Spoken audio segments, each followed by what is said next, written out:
السلام علیکم ورحمۃ اللہ وبرکاتہ۔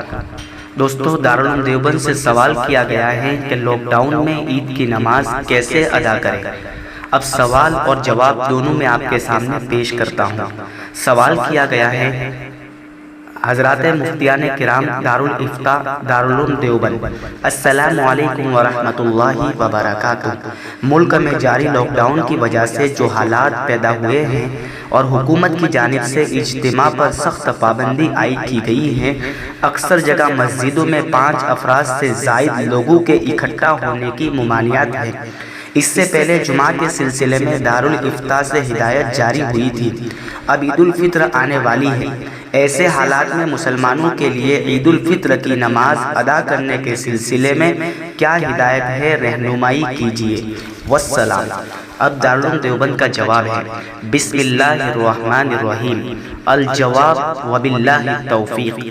جن شرائط و تفصیلات کے ساتھ جمعہ کی نماز ادا کرنا جائز ہیں، انہی شرائط کے ساتھ عید کی نماز بھی ادا کی جائے، یعنی امام کے علاوہ کم از کم 3 بالغ مرد مقتدی ہوں۔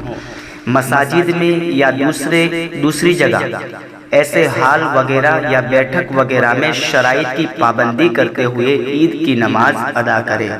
جن لوگوں کے لیے عذر اور مجبوری کی وجہ سے نماز عید کی کوئی صورت نہ بن سکے، ان سے نماز عید معاف ہوگی، انہیں پریشان ہونے کی ضرورت نہیں۔ یہ حضرات اپنے اپنے گھروں میں انفرادی طور پر 2 یا 4 رکعت نفل چاشت کی نیت سے پڑھ لے تو بہتر ہے۔ یہ ہے دارالعلوم دیوبند کا جواب۔ مطلب اگر آپ کے پاس کوئی انتظام نہیں ہوتا ہے نماز کے لیے، تو آپ اپنے گھر کے اندر 2 یا 4 رکعت نفل چاشت کی نیت سے پڑھ لے تو بہتر ہوگا۔ ایسی صورت میں جب آپ کے لیے کوئی انتظام نہ ہو پائے، آپ کے لیے عید کی نماز معاف ہے۔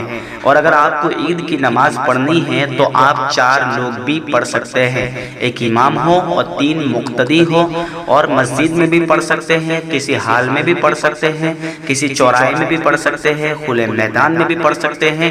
یہ ہے دارالعلوم دیوبند کا جواب۔ والسلام۔